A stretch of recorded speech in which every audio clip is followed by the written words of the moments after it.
everybody, and welcome back to the Girly Girl Bookworm. Today I have my most anticipated reads of 2020, and there are quite a few of them. So I'm just going to get started. A lot of these, I'm going to be honest, I don't know a huge ton about, just because a lot of books I like to go into blind. A lot of these are either sequels or thrillers, where I don't like to know too much about.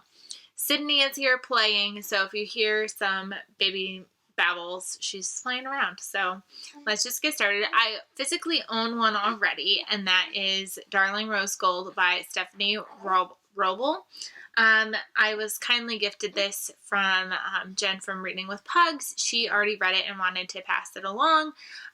So I cannot believe I have this in my hands already, and I'm definitely going to be reading this as soon as 2020 hits. I feel like Kendra from Kendra Loves Books and I were talking about possibly Buddy reading it because she also has it, so we cannot wait. I do know what this one's about. This one is about a girl named Rose Gold, and she kind of is raised to believe that she is super sick. She's been in hospitals where doctors haven't been able to figure out what's wrong with her. She's had numerous surgeries. Her mom has raised a whole ton of money for her, and then come to find out that it was all a scam and she wasn't sick at all, and her mom has now been in jail for 5 years, and this is her mom getting out of jail, and she has nowhere else to go, so Rose Gold surprisingly takes her back in, and it sounds like mom holds a grudge, but Rose Gold also knows how to stand up for herself, so it should be interesting. The rest of them I obviously don't own because it's not 2020 yet, so I don't have them. So I have a list on my phone, so if I'm looking down, that's what I'm looking at, but I will definitely post a picture if there's a picture and a release date underneath if you are interested. So the first one, and they're in absolutely no particular order, I just kind of grabbed them at random as I saw them on my Goodreads want to read list, so I just they're in no particular order. The first one is You Are Not Alone by Greer Hendricks and Sarah Pekkanen. This is their third book written as an author duo, and I have loved Sarah Pekkanen for a very long time, and so when she started writing thriller novels with Greer Hendricks, I definitely knew that they were something that I wanted to try, and I feel like they have only continued to get better as an author duo, so I'm really intrigued to see what this one is going to be like, and I hope that it is the best one that they've written yet, so I'm excited. The synopsis on this one I've tried to read, and it's kind of confusing, and I feel like it's just a book that I need to read, and then I will understand what's going on. I feel like they left it vague on purpose, so I'm excited to see what that one's going to be like. Then there's 8 Perfect Murders by Peter Swanson, and this one sounds like an Agatha Christie book in modern day. There are murders that are going on, and these 8 perfect murders are set up to be like the murders out of murder mystery novels. Yes, please sign me up. I have a feeling that this one will probably be the best one that I've read by Peter Swanson in a long time, so I'm excited. I feel like his books kind of can be hit or miss, and I know that a lot of people don't necessarily always love his books, so I'm intrigued, and I have a feeling that this one is going to be like the best one he's written yet. This one I'm kind of unsure about, and it's He Started It by Samantha Downing. This is the same author who wrote My Lovely Wife, and I did not love My Lovely Wife like everybody else did. I gave it about 3-ish stars. I didn't love it, but I am anticipating it because I feel like that one had promise. So I feel like if that one had promise, like she could only get better from here. So I would like to give it a shot. And the cover is stunning. Then this is a long-awaited release that I've been wanting for a very long time, and that is Love and Olives by Jenna Evans Welch. This is a YA series. The first one was Love and Gelato, and then there was Love and Luck, and this one is Love and Olives. The first one took place in Rome, the second one took place in Ireland, and this one takes place in Greece. So I'm so excited. Bless you. Got the sneezes. So this has been long awaited. There wasn't one published this year, so I'm so excited that this one's getting published next year. And then this one is probably one of my most anticipated romance novels, and this is The Two Lives of Lydia Bird by Josie Silver. She is the one who wrote One Day... No, I don't want to get this wrong. I just realized I rearranged all my bookshelves, and now I don't know where it is. Oh, no. The reason why I'm stuck on this right now is because there has now recently been a book that's published with a very similar title. So I'm like nervous of saying the wrong one. But I want to say it's One Day in December. Because I think the new one is We Met in December. So I think this one's One Day in December. I'm so sorry. Normally it lives over here, but I just recently redid my shelves. So I don't know where anything is anymore.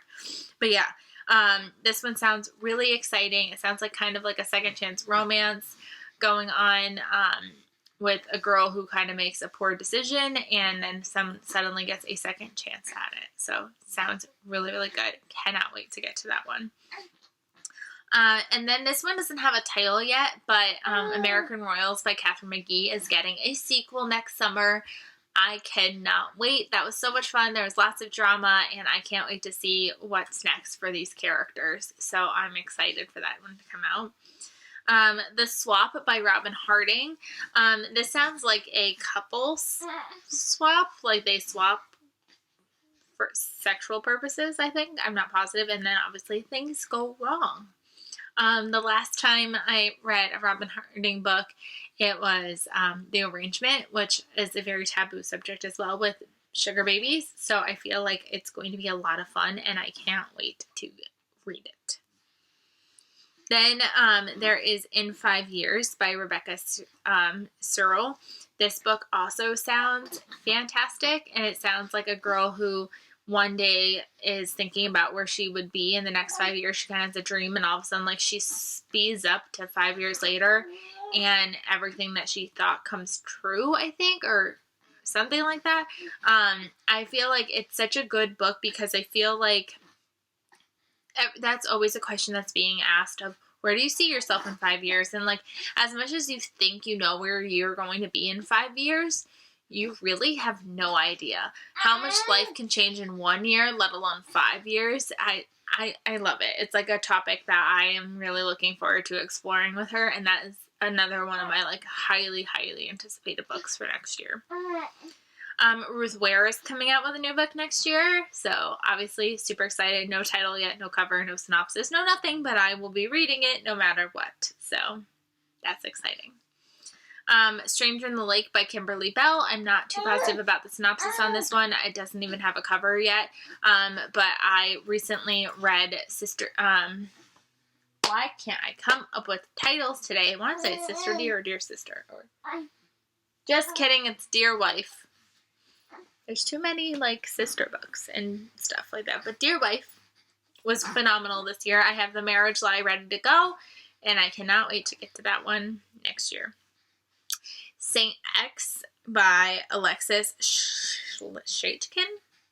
I talked about this book in my Books I Have My Eye Out On video, and I believe I'm getting it from Bookish First, so I cannot wait to get my hands on this one.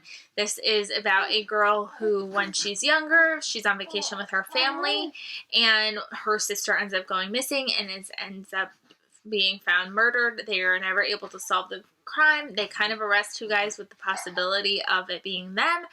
Fast forward years later, she bumps into one of them, and she kind of wants to find out what happened to her sister, and I think there's even possibly a love connection between the two of them, so that'll be very interesting.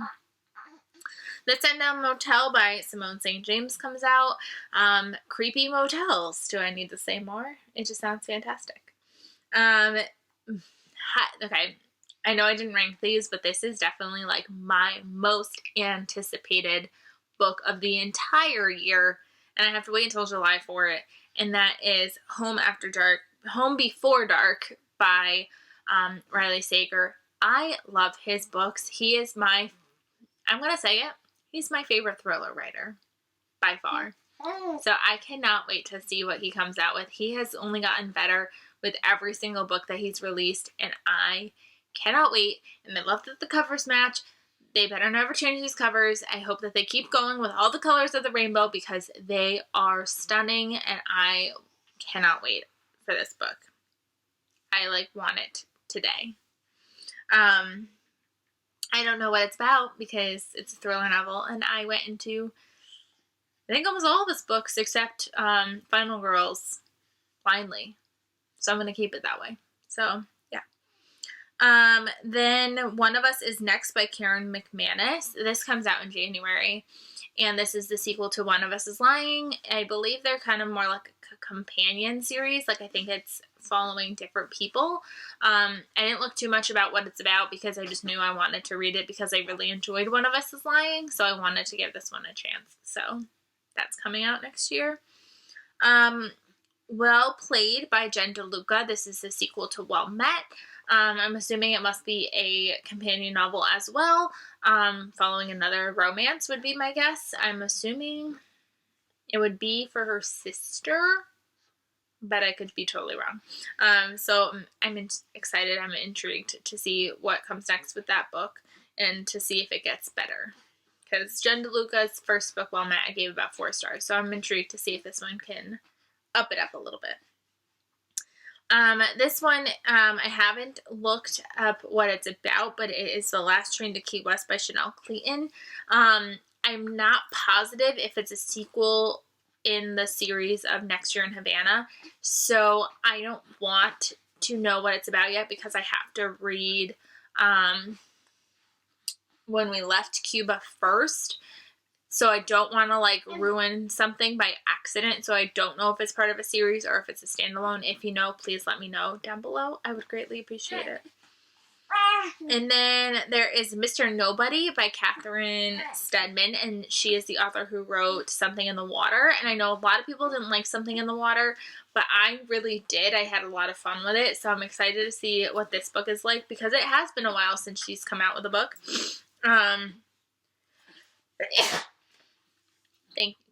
Bless you. Thank you. I was going to say thank you because I'm assuming you said bless you on the other side. Sorry. I have this book actually already on NetGalley, so I will be able to read and review that for you guys very soon because it does come out in January. So my hope is to get to it soon so that way I can get that review up so you can order it if you are interested. Another book that I have on NetGalley as well, and that is The Other Misses by Mary Kubica. I love Mary Kubica.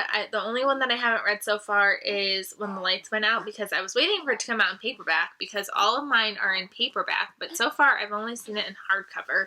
So I sucked it up and I think I'm trading with somebody for it. So hopefully it comes so I can finally be all caught up. But this is The Other Misses. I don't know too much about it as well because again, thriller, want to go into it blind. I do have the NetGalley arc for it, so I will be able to review that for you as well. Then there is Sister Dear by Hannah Mary McKinnon. She also wrote another book that I really enjoyed, so I definitely wanted to give this one a shot as well. Me and titles today are apparently not working out so well. And of course, like I said, everything is missing on my shelf, so I don't know where it is right now, but, oh, The Neighbors, that's it. I read The Neighbors and enjoyed it, and I have a feeling that this one will be 10 times better. It talks about a girl who discovers that she has another family, that her father was not her father, and her real father has other children, and I believe that their step-siblings relationship does not go so well. So that should be interesting. And then my last 2 books are by the same exact author, and I think these are probably, again, some of my most anticipated books for next year. I mean, all of them are my most anticipated, but like these rank pretty high.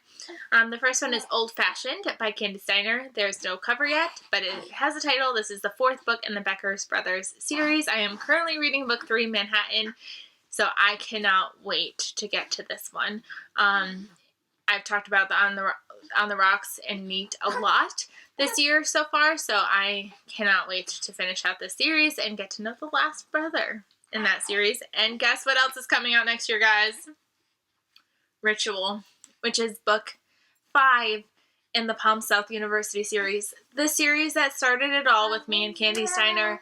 I cannot wait.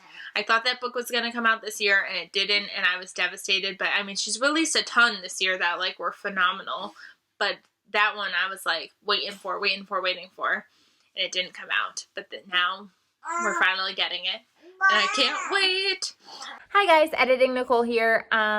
I realized that I forgot 4 books, and I feel like I forgot 4 books because I just naturally assume that everybody knows I'm excited for these, but I wanted to explicitly say them here. The first one is Love on Beach Avenue by Jennifer Popes. This is the first book in a new trilogy or series for her. I just finished the Stay series. Obviously, loved that one. Can't wait to continue reading more books by her. So that's the next one on my list there. Ellen Hildebrand comes out with 2 books next year. She's coming out with 28 Summers, which is her summer release. I don't know too much about it. All I know is I have to read it. I go into all of Ellen's books blind just because I've read everything she's written. So like I just come to know I'm going to read it without knowing what it's about. And then her fall release is Troubles in Paradise, which is the 3rd and final book to the Winter in Paradise trilogy. I'm sad to see it over, but I'm really excited to find out what's happening with these characters. And then the last book that I forgot is Carolina Breeze by Denise Hunter. Have not read the first book in the series yet. This is the Bluebell Inn series, but I will be. So I will definitely be anticipating that by the time that comes out. So those are the 4 books that I forgot. Like I said, I feel like I just assumed you guys all knew I was excited for that, so I didn't even think to mention them. But here they are, and back to your video. So yeah, those are my most anticipated books for next year. I'm sorry that Miss Sydney wants to have an opinion as well. She will be reading tons of books next year as well, but we'll have to see what those are. But yeah, these are my most anticipated books of next year. I'm sure there's tons more, but these are the ones that I know of that have been announced already. But like I said, I'm sure that there's more that I will be anticipating as the year goes on and as more books are announced. Let me know the books that you are most excited for down below, and I will see you guys in my next video. Bye, everybody.